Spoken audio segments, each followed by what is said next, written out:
At my sister's engagement dinner, my mom introduced me to the groom's family. This is our other daughter. She cleans houses. Dad added, we've given up on her. Then the groom's mother looked at me, froze, and quietly said, wait, I know you. Hello everyone. My name is Abigail Parker. I'm 36 years old, and the most humiliating moment of my life should have happened at my younger sister's engagement dinner. Instead, it became the moment my parents realized they had never really known me. The evening started with my mother smiling proudly as she introduced everyone around the table. This is our younger daughter, Olivia. She's a corporate attorney. The groom's family applauded politely. Mom beamed. Then she looked toward me. And this? She hesitated just long enough for everyone to notice. It's our other daughter. She cleans houses for a living. Dad chuckled before adding, we've pretty much given up on her. Several people laughed awkwardly. I smiled, not because their words didn't hurt, because after years of hearing them, I'd stopped expecting anything different. Then something unexpected happened. The groom's mother stared at me. Her smile disappeared. She leaned forward slowly, looked directly into my eyes, and whispered, wait, I know you. Looking back, my parents always believed success came with an impressive job title. Doctor, lawyer, executive, anything else was settling. My younger sister, Olivia, fit perfectly into their picture of success. Straight A's, law school, prestigious firm, elegant office downtown. Every holiday dinner became another opportunity for Dad to brag. Our daughter represents Fortune 500 companies. Mom loved showing relatives photographs of Olivia standing outside expensive office buildings. I was proud of my sister. She had worked incredibly hard. The problem wasn't Olivia. The problem was that no matter what I achieved, it was always compared to her. After college, I accepted an office job with a property management company. I hated every minute of it. The fluorescent lights, the endless meetings, the feeling that every day looked exactly like the one before. One afternoon, a tenant asked if I knew anyone who could clean an apartment after a long-term renter moved out. The cleaning company had canceled at the last minute. I volunteered. It wasn't glamorous, but I needed extra money. I spent 8 hours scrubbing floors, cleaning windows, removing years of grime from kitchen cabinets. When I finished, the apartment looked completely different. The property manager handed me an envelope. Inside was almost what I'd earned in an entire week at my office job. A month later, another referral came, then another. Soon weekends became fully booked. Within a year, I had more cleaning clients than I could handle alone, so I made a decision. I resigned from my office job, bought business insurance, printed simple business cards, started Parker Home Services. Dad nearly exploded. You quit a respectable job to become a maid? I'm starting a business.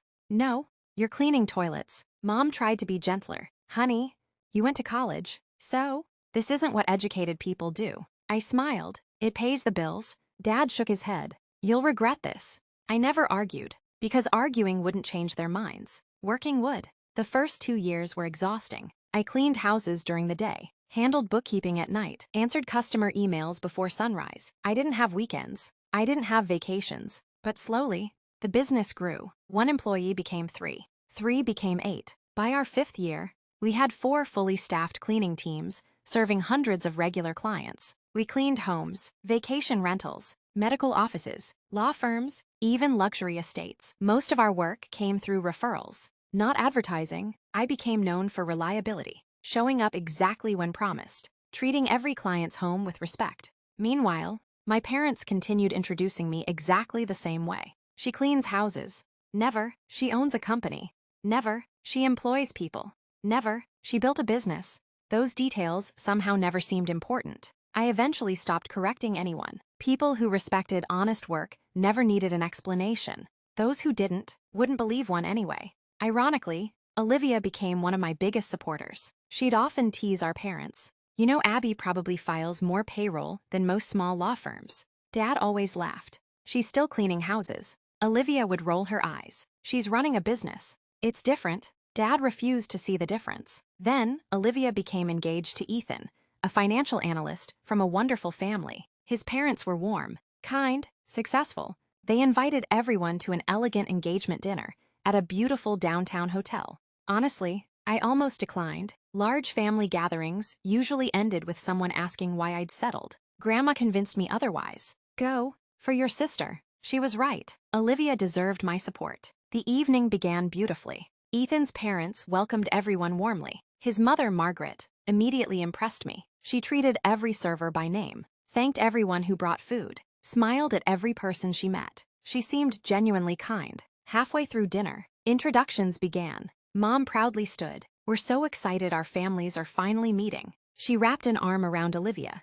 This is our youngest daughter, our pride and joy. She's one of the best attorneys in the city. Everyone applauded politely. Olivia looked embarrassed. Then, Mom looked toward me. And this is our other daughter. She cleans houses. Dad laughed. We've given up trying to convince her. She could have done something respectable. The table became uncomfortably quiet. Someone forced a nervous laugh. I simply smiled politely. It's honest work. Dad shrugged. I suppose someone has to do it. I reached for my water glass. Completely calm, completely prepared to let the moment pass. Then I noticed Margaret staring at me. Not politely, not awkwardly, intently. She slowly set down her wine glass. Her eyes widened. She leaned forward, studying my face. Then she quietly whispered, "Wait, I know you." Every conversation at the table stopped. Sometimes, the people most embarrassed by your work are the ones who understand it the least. As the groom's mother slowly stood from her chair, my parents still believed they had successfully humiliated me.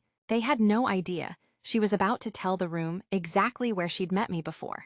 The room became completely silent. Margaret slowly stood from her chair. She kept looking at me as if she were trying to place a memory. Then her face lit up. "Oh my goodness, it is you." She walked around the table. Before anyone could say a word, she hugged me. Not politely, not briefly, a genuine hug. I smiled. "Hello, Margaret." Dad looked completely confused. "You two know each other." Margaret stepped back, still smiling. "Know each other?" She laughed softly. "Your daughter changed my life." Every head at the table turned toward me. Dad frowned. "What are you talking about?" Margaret looked genuinely surprised. "You don't know?" "No." She looked back at me. "I suppose you've never told them."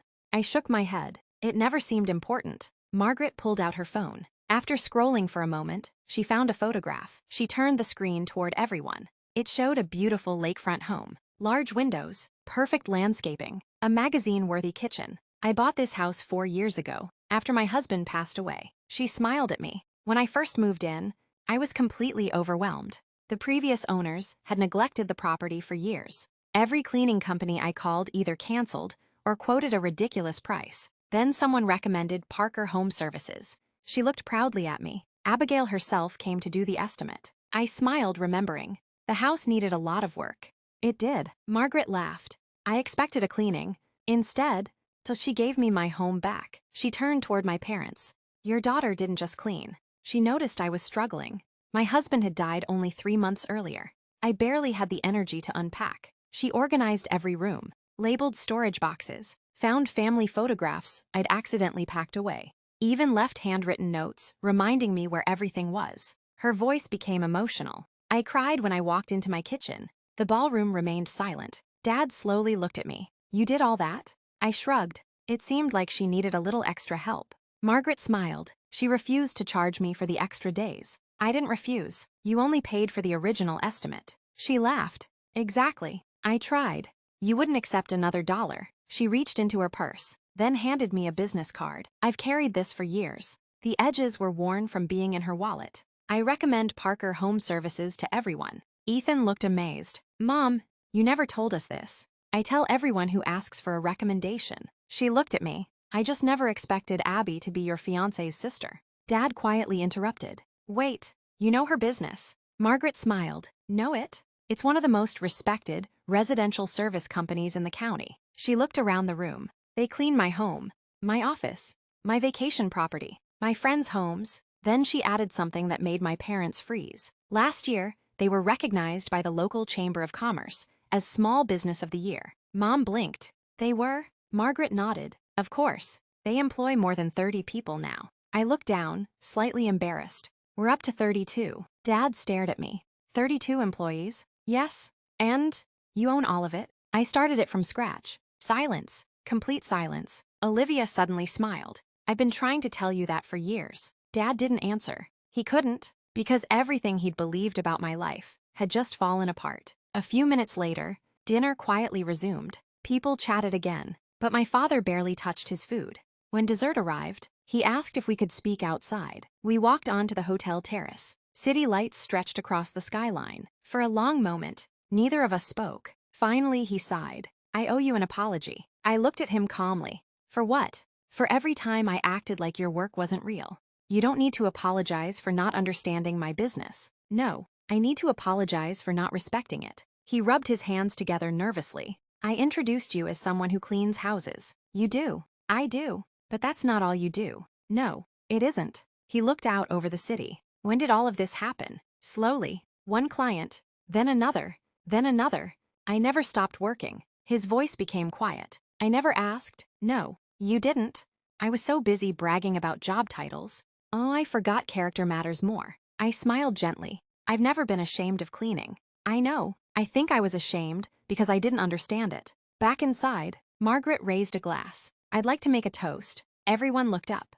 To Olivia and Ethan, whose future together begins tonight. She smiled warmly. And to Abigail, for reminding all of us that dignity doesn't come from a job title. It comes from the way you treat people. The entire room applauded, not because I owned a successful company, but because they finally understood what I had actually built. Epilogue. Soft piano becomes lighter, carrying peace instead of longing. It's been 6 years since that engagement dinner. Parker Home Services has expanded into 3 neighboring counties. We now employ more than 60 wonderful people. Many of them are single parents rebuilding their lives. Several started with no experience. Today, they supervise entire teams. Olivia and Ethan are happily married. Margaret still calls me every Christmas, not to schedule a cleaning, just to ask how I'm doing. My parents changed too. Dad no longer introduces me by saying, "She cleans houses." Now he smiles proudly and says, "This is my daughter Abigail. She built a company from nothing." The first time I heard him say those words, I almost cried. My thoughts. Looking back,